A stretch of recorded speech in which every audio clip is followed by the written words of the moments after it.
Magandang araw mga kaibigan. Bigyan natin ng opinion, reaction itong post ng Hello Pinas. Title, Wala akong babae, sabi ni Tulfo. Mariing itinanggi ni Senator Erwin Tulfo ang mga akusasyon na laban sa kanya, kabilang ang aligasyon ng pagkakaroon ng ibang babae sa isang panayam. Sabi niya, no, I love my wife and my children, so I cannot do that. And then I am a prayerful person. No, wala po akong babae. Ipinaliwanag niya na bilang isang taong may pamilya at may paniniwala sa Diyos, hindi niya magagawang gawin ang mga paratang na ibinabato sa kanya at iginiit na hindi ito makatarungan para sa kanyang asawa at mga anak. Hinamon din niya ang nag-akusa na magpakita ng konkretong ebidensya at iginiit na handa siyang harapin ito sa Senado. Kaya nga, I would like to challenge him, Mr. Marin, sa Monday dahil invited siya kung maituro niya and then I give up. Kung maituro niya bit-bit siyang babae, ituro niya ako. Samantala, itinanggi rin niya ang mga paratang ng korupsyon at iginiit na wala siyang kinalaman sa anumang irregularidad. At ang lahat ng kanyang naipong yaman ay nagmula pa bago siya pumasok sa politika. Ayan ang payag. So, karapatan niya na mag-deny. Normal yan. Wala pa akong nakitang politiko na inakusahan ng hindi magandang gawain na umamin ka agad. Hindi katulad sa ibang bansa. Konting aligasyon lang, nagre-resign ka agad out of delicadeza. Sa Japan, kailan ba yun? 2024 ba yun? Lumabas lang yung balita na mayroong isang Japanese official, I think Minister of Agriculture, ganon. Parang nakakatanggap siya ng libreng bigas. Parang may natatanggap lang. Nagreklamo ang mga Japanese people na naghihirap dahil mahal ang presyo ng bigas. Ganon lang, aligasyon. Nag-resign ka agad. Sa ibang bansa, napaka taas ang kanilang standard sa delikadesa. Basta na-involve ka doon ng issue, resign. Dito naman, wala. Puros deny, puros nagmamalinis. Well, karapatan nila yon, but taong bayan, tayo na po ang bahala ang humusga kung kanino tayo dapat maniwala. Tingnan natin dito. Netizens reaction. Ito, 1 hour pa lang itong naipost eh. Bago pa lang, 1 hour. Tingnan natin ang number of people's reaction. 8,900 ang nag-react. 8,700 ang tumatawa. 174 lang ang nag-like sa kanyang payag. So, percentage-wise, 99% tinatawanan siya. Yung 174, 1% lang yun ang naniniwala. Ganyan nakatindi ang credibility problem pagdating sa public perception ng taong bayan sa mga Tulfo brothers. Grabe yung mga pananalita nila. So, basa tayo ng mga comments.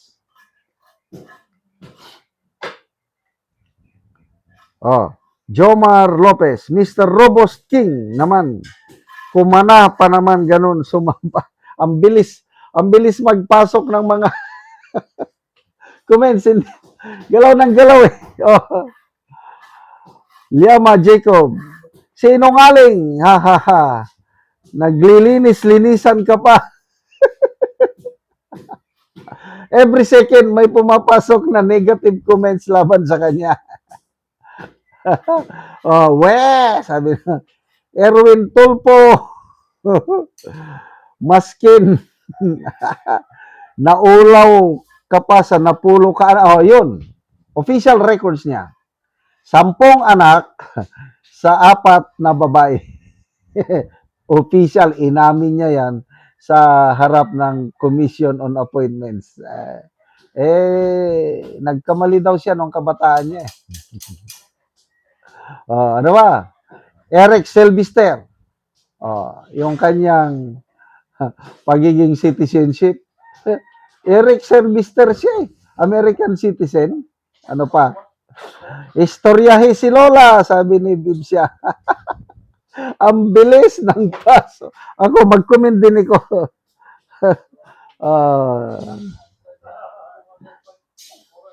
Hilom dia. Hilom. Hindi lang malita, hambog human traffickers pa. Nagugas kamay si Poncio Pilato pero siyang utak ng pagpapapato. Sabadiha naman kay gani babae sa libro, ikaw pa boy maleta. Ay, balikan natin yung comments ulit, ha. Ito na, 10,000 na ang 10,000 nag-comments. Just a few seconds lang o few minutes na dagdagan. 9,800 ang tumatawa. 189 lang ang nag-like, naniniwala sa kanya. Patawa itong si Chairman Tulpo. Anyway, bahala na ang taong bayan. Kailan niya itutuloy yung kanyang hearing? Lunes, sabi niya. Yung last na hearing niya, naging meeting na lang. So, anong mangyari ulit sa Lunes kung matutuloy yung Lunes? Hearing or meeting na naman? May manunood ba sa kanya? Excuse me, ha? Excuse me. Kasi yung BRC hearing ni Senator Marcoleta noong June 4, 230,000 ang nanood. Yung kay Tulpo, 6,000 lang. Nilangaw ang kanyang hearing na naging meeting. Salamat mga kaibigan sa inyong pagsubaybay sa channel nito. Nakakatulong kayo ng malaki sa tribong Talanding ng Bukidnon dahil ang income natin sa channel na ito is pantulong po sa tribo. Namimigay tayo ng libreng yero at pako para makapagpatayo sila ng mas maayos na tirahan. Panoorin nyo ang video na ito. Ani ang yero nga ipangatag sa mga tao nga kadtong mga daot na ang ilang balay. O muna ni siya ang pangtabang sa ila. O karon muna ni sila ang matagaan og yero. Salamat kayo! Salamat kayo!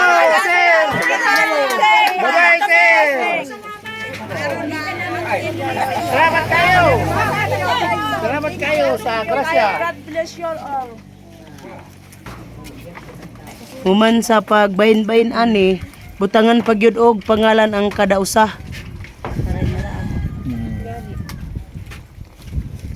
Ay, masilaw no.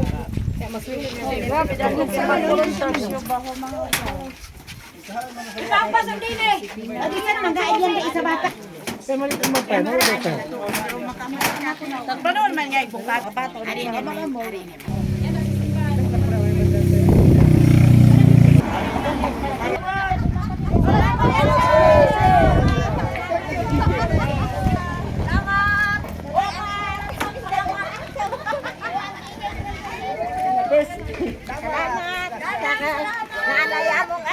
Salamat sa Ginoo.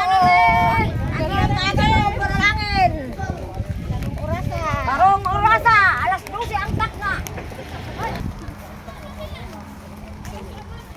Lapasan niya ang dayob. Nik, di man sila ikutan. Ay parang ikutan. Ug karon mo na ni ang balay ni Kuya nga trapal lang. So natagaan namo siya og yero. Salamat kay sa Ginoo kay naay hinabang nga nakaabot sa mua. Ibi na pag-share, salamat kayo. Oo. Pila na diri ka kon niya imong atop? Pila na ka bulan or tuig? Mga kuha naman wa pa yun yung magtuig. Oo. Pagtao daan ni. Oo. So salamat kayo ya. Salamat.